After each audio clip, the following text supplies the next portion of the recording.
Começa aqui o espaço de comentário de Pedro Santana Lopes. Boa noite. Olá, boa noite. Temos vários assuntos para falar hoje. A reunião entre Passos Coelho, de que vamos falar daqui a pouco, ainda prossegue, quando vamos estar lá em direto quando terminar. Mas vamos começar pelo Sporting Porto, um clássico, não é? Com a vitória das suas cores. Não pode ser você ganhar sempre. Você? Mas o gol foi precedido de fora de jogo, não é? Ou acha que não? Pareceu-me que sim, um bocadinho na repetição. Quando foi a jogada não me pareceu, mas depois na repetição pareceu-me. E, segundo ouvi dizer, o presidente do Sporting terá dado hoje uma conferência de imprensa em que, eu não ouvi, mas pelo que me contaram, terá reconhecido as vezes em que cada clube é prejudicado ou beneficiado, segundo a sua leitura, claro. Sim, Mas acho um bom princípio que falem admitindo as vezes em que se é beneficiado. Mas não acha um exagero esta polémica que se tem, enfim, ganhado um certo corpo nos últimos tempos dessa tal Liga da Verdade? Fui roubado aqui, fui beneficiado acolá. Não acha que... É um bocadinho exagerado, exagerado. Mas eu acho que também têm sido exagerados os erros, com toda a franqueza. Acho que tem havido muitos erros de arbitragem. E acho que tem que ser feita alguma coisa. Olha, ainda ontem no Sporting Porto, pelos vistos, de facto, terá havido. Apesar de eu achar que é inequívoco, o Sporting, ao fim e ao cabo, mereceu ganhar. Apesar de ter sido um jogo equilibrado, foi um jogo bem disputado, foi um bom jogo. Os benfiquistas têm dito isso muito. Nós também jogamos bem, e vocês dizem sempre nós ganhamos com empurrões dos árbitros, mas disseram hoje ao Sportingista, eu vi na net, é para vocês verem, mereceram ganhar, está bem, mas tiveram um empurrãozinho. E, portanto, tem havido muitos empurrões. O que se passou no Setúbal Sporting de outra jornada, para mim, foi uma coisa de bradar aos céus. Acho que houve muito erro. E nessa mesma jornada, no Benfica, houve também um gol anulado fora de jogo, sem Sim, nexo. mas o Benfica ganhou 2-0 porque já estava a ganhar 2-0. Pronto, mas depois há outros casos... Se tivesse 0-0 era uma jogada muito polémica. Pronto, facto, mas no caso do Setúbal Sporting, não foi, na minha opinião... Pode dizer assim do Sportingista, está bem, mas a bola entrou dentro da baliza da cabeçada do Slimani e o penalti do Setúbal do 2-2 não é penalti, é muito forjado. E, portanto, é invalidado o golo ao Adrián, aquele que não é fora de jogo. Sim, mas o penalti do Sporting também não é. Eu acho que é. Ou seja, eu não sou adepto do Setúbal, mas se fosse adepto do Setúbal, eu sou do Benfica. Mas se fosse do Setúbal, talvez tivesse uma visão diferente. A questão é, justifica esse jogo em particular que o presidente do Sporting deu um murro na mesa? Que é disso que se trata. Sim. Sim, quer dizer...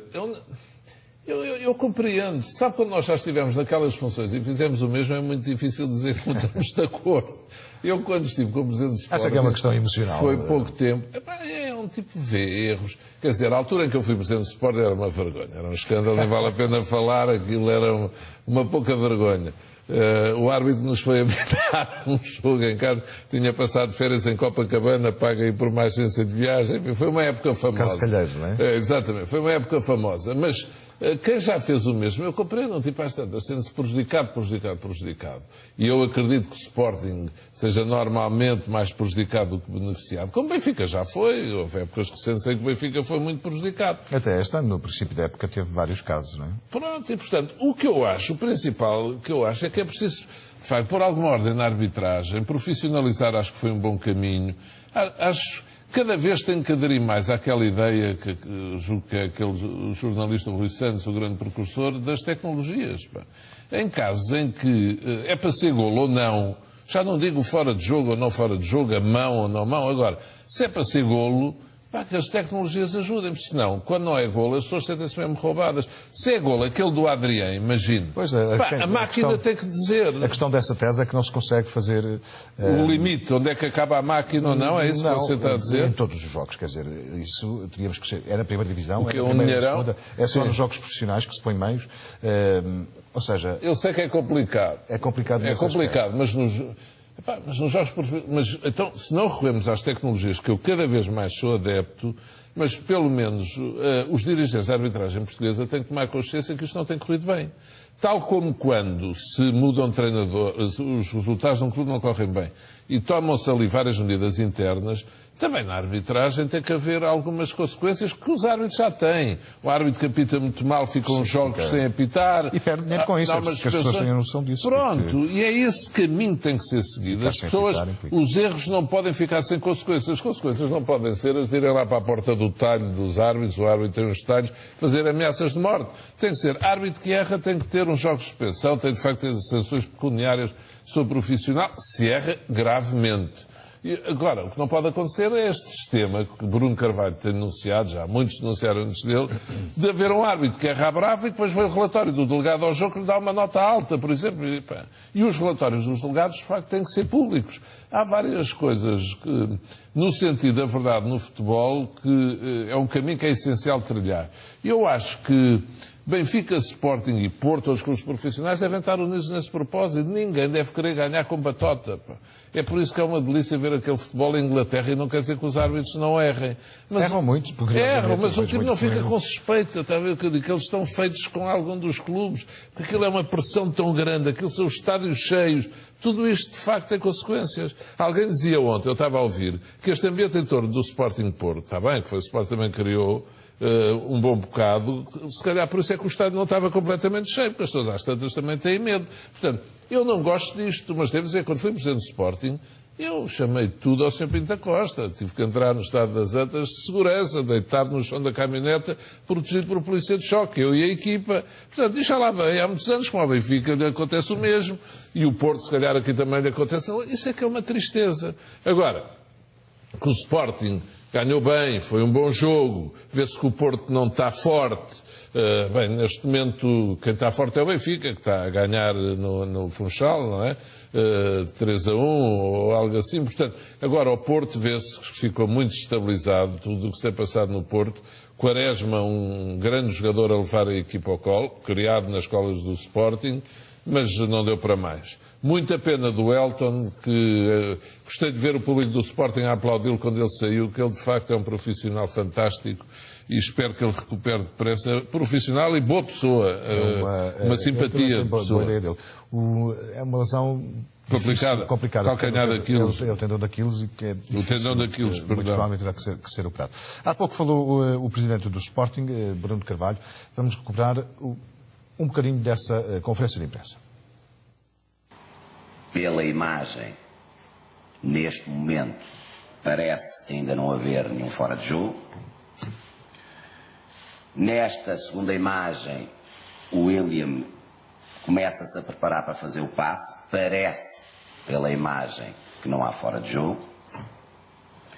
Temos aqui uma imagem onde se vê a bola a partir. Vejam o local onde está o William e vejam que a bola já está perto do meio-campo, onde parece, mais uma vez, que não há fora de jogo. Isto significa o seguinte: se vocês verificarem onde está o William e onde está o André, o Sporting não tem problema nenhum em poder até admitir, verificando nós todos pelas imagens, que não é assim tão fácil de fazer, mas o Sporting até pode admitir, sem problema absolutamente nenhum, que o lance seja precedido de um fora de jogo do André Martins. Seja como for, pegar neste lance e fazer a comparação deste lance com erros grosseiros que se têm verificado na Liga, erros esses que têm prejudicado de facto o Sporting. Eu gostei de ouvir. Pois, ele reconheceu, mas mesmo assim com alguma dificuldade, porque a verdade é que daquela posição, enfim, nós não tínhamos a imagem a que Bruno Carvalho estava a referir, mas é uma imagem da câmara de centro do campo. Sim, nesse ângulo, que eventualmente é o do árbitro, pode não ser muito claro. Sim, o fiscal de linha vê primeiro. Agora, o fiscal de linha vê claramente, até porque está na posição mas o que eu digo correta. Isto é muito raro. Eu não costumo ver presidentes de clubes a reconhecerem que a sua equipa foi beneficiada.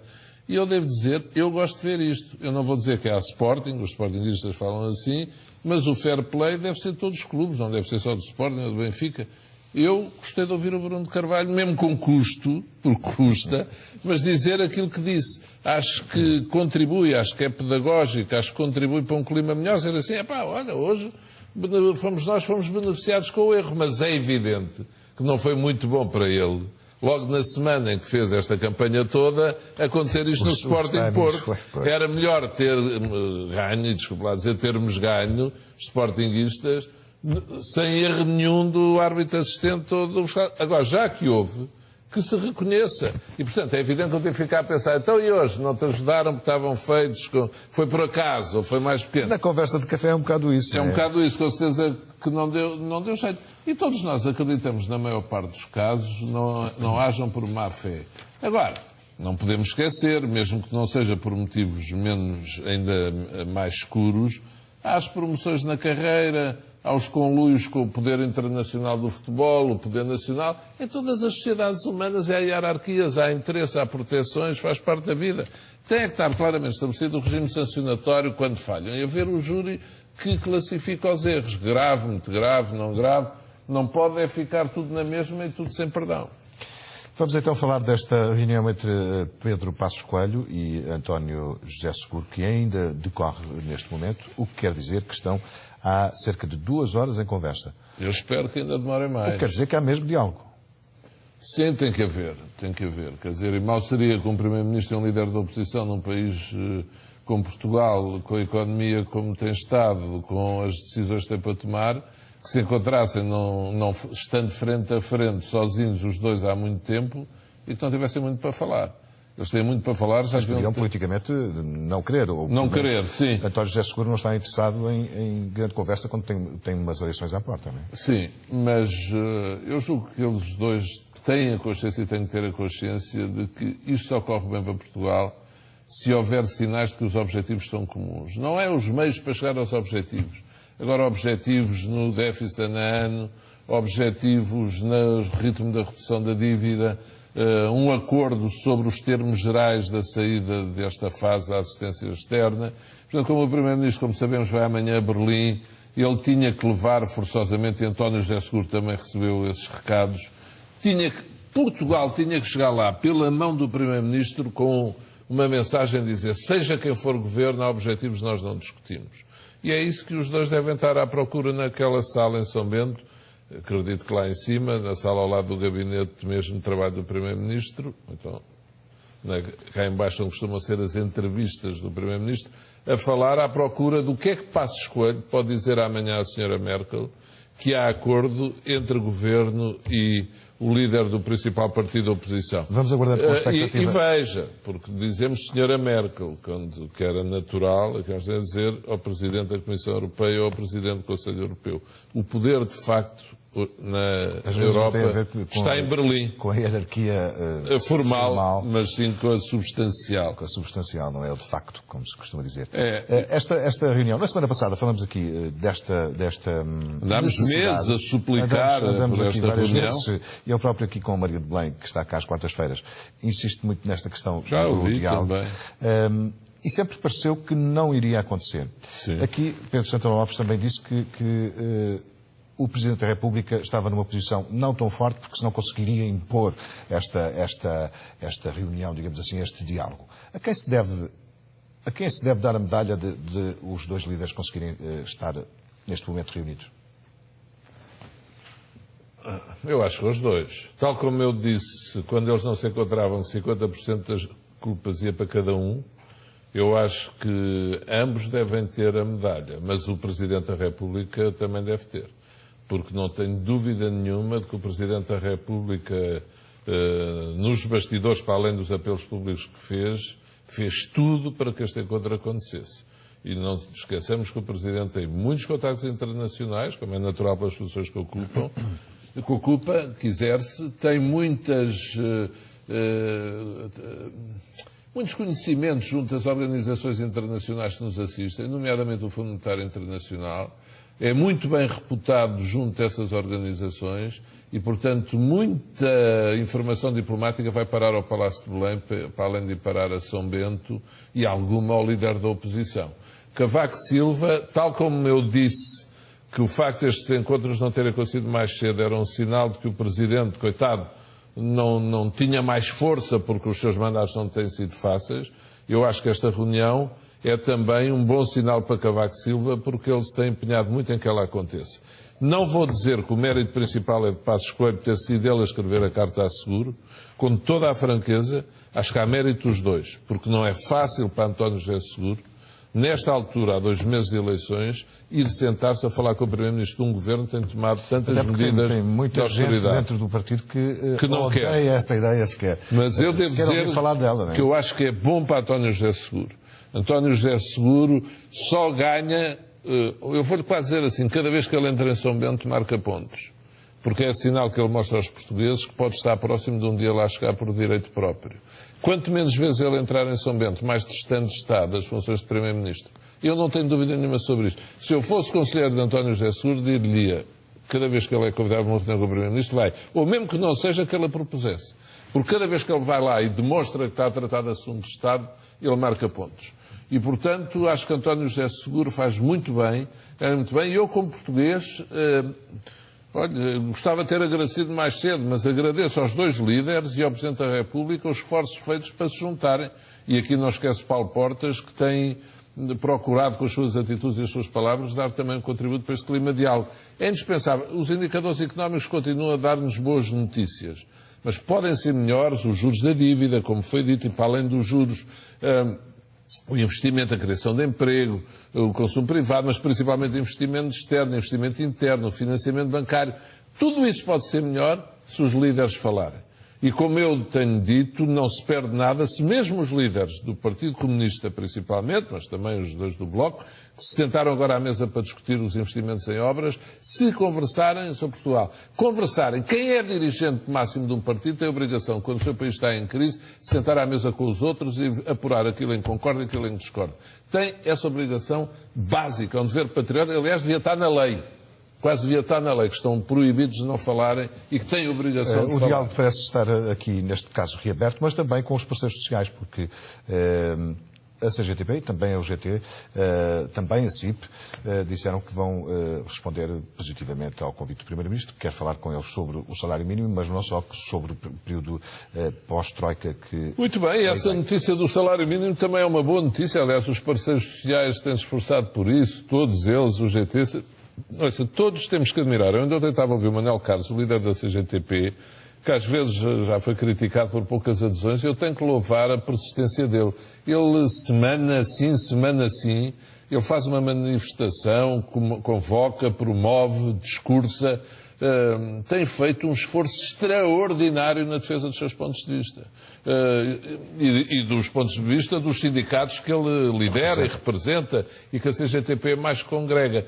O novo líder da UGT é um homem inteligente, é um homem ponderado e, ao contrário de quando entrou, fez um discurso radical, é um homem que tem feito um caminho muito de diálogo com o Governo e também de apoio à ideia da subida do salário mínimo.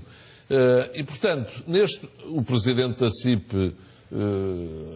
eles têm todos trabalhado imenso na concertação social.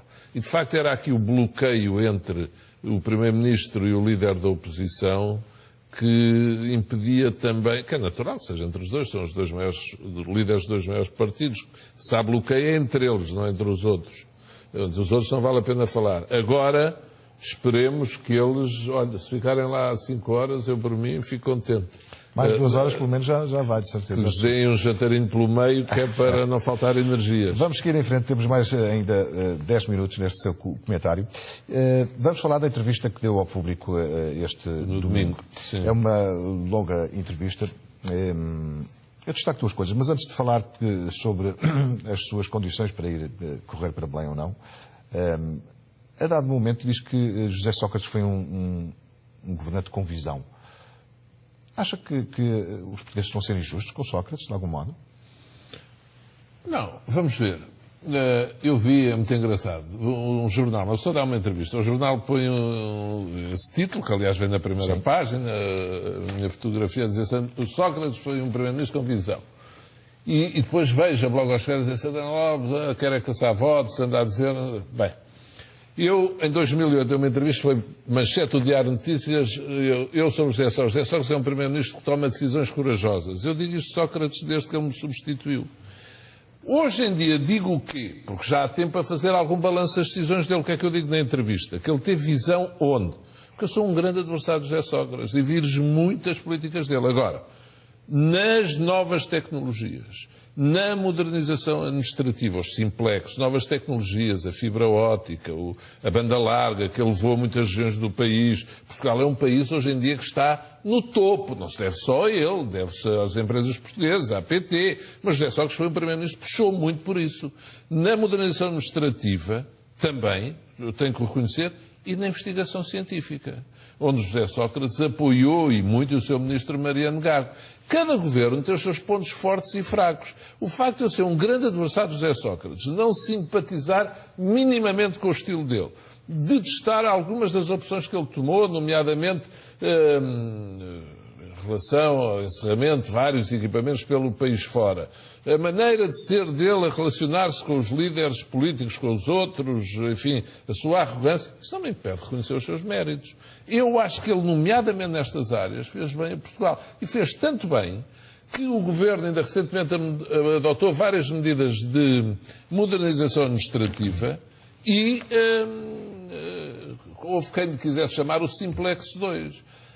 Isso não apaga o que eu escrevi sobre o caso da licenciatura de José Sócrates, em que eu acho que ele teve um tratamento mais favorável do que agora aquilo que aconteceu com Miguel Relvas por parte da opinião pública, ou que escrevi...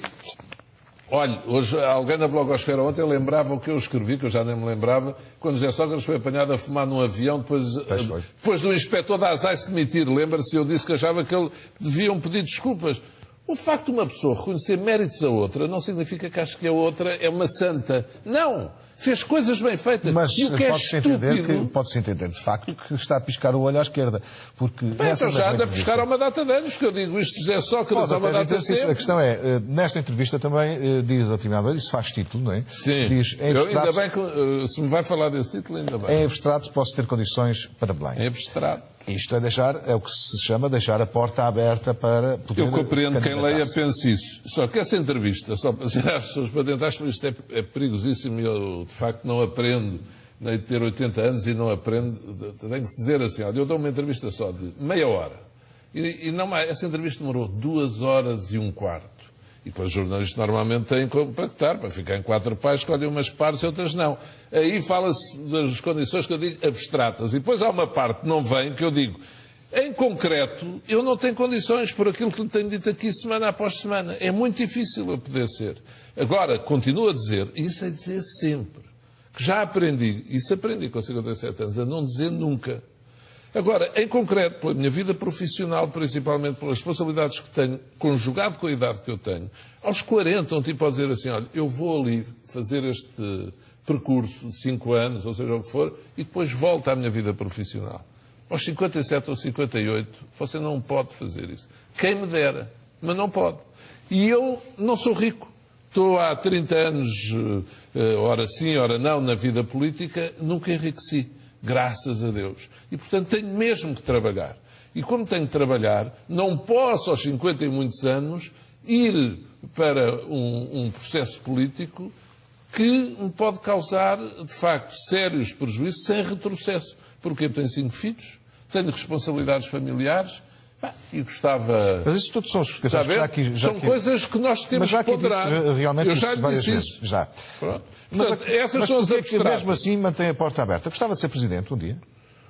Zé Carlos Castro, é assim, eu acho que o meu país, o sistema político está muito mal. Muita gente acha. Eu estou na política desde os 23 anos com o Francisco Sá Carneiro. Adorava ter condições para mudar no sentido que eu acho desejável.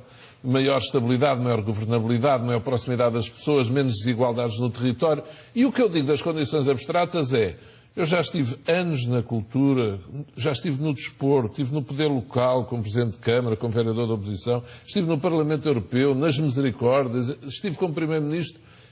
Eu conheço a generalidade das áreas do país, o Estado, a sociedade. Portanto, em termos ideais, tenho várias condições, outros terão outras. Agora, eu conheço muito bem o país. Se me perguntar assim, então e gostava, quem me dera.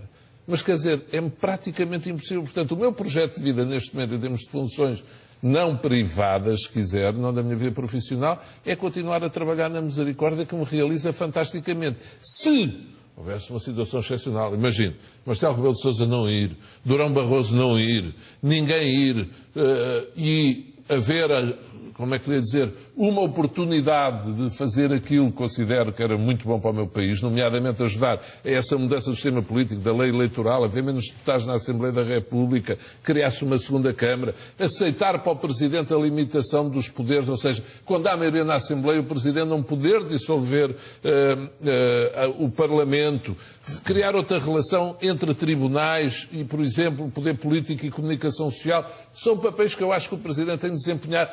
Lutar para que o Presidente da República, por exemplo, não esteja só em Belém e que as presidências abertas não sejam coisas que acontecem de quando em vez. Tudo isso eu espero ver o próximo Presidente a fazer. Mas ficarei satisfeitíssimo se puder sentir que há um português, maior de 35 anos, ou uma portuguesa, que está em condições de fazer o que eu quero que um Presidente faça no meu país. É isso que eu posso esclarecer. Se eu disser outra coisa em contrário, estou a falar falso. Estou a dizer, gostava, pode, se posso, não posso. De quando em vez vou-lhe continuar a perguntar, Pedro Santana Lopes. Eu não fico muito convencido. Eu continuo-lhe a perguntar. Eu estou-lhe a falar do coração e da razão, das duas coisas. Eu faço a pergunta, o Pedro vai respondendo. Vamos para a fase final da nossa conversa. Escolheu para a frase da semana uma frase de Gorbachev que diz, antes, fala da Crimeia em 1954, a Crimeia foi incorporada na Ucrânia em conformidade com as leis soviéticas, isto é, segundo as leis do Partido Comunista, sem se consultar a população. Desta vez, o povo corrigiu esse erro. Eu acho essa frase de Gorbachev sensata, correta, e lá está. Aqui sou um pouco heterodoxo em relação àquela que é a posição ocidental neste momento. José Carlos Castro ouviu-me aqui durante meses, quando ainda não se falava da Ucrânia, de dizer atenção à Ucrânia, contando ser uma conversa que tive com Vladimir Putin em 2004. Neste momento, em que os ocidentais adotam sanções e sanções e sanções, eu pergunto, então, mas sanções porquê? Como pergunta Gorbachev. Um povo que é de maioria russa aprovou por 95%, quer voltar, e não quer continuar num país onde também alguns, por uma ruptura constitucional, ocuparam o poder e tiraram o Presidente que estava eleito, é ilegítimo aquilo que se passou na Crimeia. Eu tenho muita dificuldade a considerar ilegítimo. É um assunto a que vamos voltar, já não temos mais tempo. Eu acho que o Ocidente não está aí por um bom caminho nessa matéria. Isso acontece em Espanha, por exemplo, pode acontecer com a Catalunha, pode acontecer em qualquer país. Isso, mas lá, por poder acontecer, nós não podemos ser cínicos. O território fica em causa... É uma discussão difícil, não é? Eu sei. Não podemos dizer assim, olha, como a minha casa pode ser assaltada, pronto, eu tenho que pôr chaves à porta. Não, mas aqueles ali não têm direito a pôr chaves à porta porque estão numa casa que é património cultural, blá, blá, blá. Não.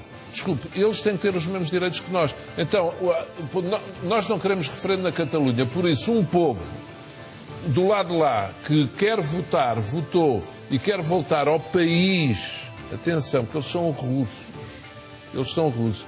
E eles não são cidadãos da Crimeia. Pode dizer assim, mas os catalães são espanhóis também. Bem, mas é que a Crimeia tem uma história de ligação à Rússia. Catalunha tem uma história de ligação à Espanha, mas também tem uma história de separação, sim, como sabemos. Aqui há séculos. É uma história interminável. Mas é que os ocidentais que apoiaram o governo que tomou o poder com base nas manifestações de rua em Kiev, não pode agora, e que não respeitou a Constituição, mas que é legítimo porque defende, porque os outros fizeram barbáries, não pode agora acusar o povo da Crimeia. Por isso escolhi a frase do Gorbachev. Na imagem escolhi o caso do avião da Malásia. Não temos grande tempo que já falaram aqui nele, nas notícias. Sim, o mistério do avião que ainda não está resolvido. Podemos falar disto para a semana, porque também levanta uma série de questões de segurança. Segurança, de relacionamento internacional. Como é que isto é possível? Exatamente. Eu tive a estudar o assunto, trago aqui, se quiser, então fica para a semana. Para a semana, já não temos Acho mais que é um tempo bom tempo, exatamente. E pronto. Então, e olha, já sei que você vai ficar a sorrir, com a certeza hoje também. Está a lançar. Mas não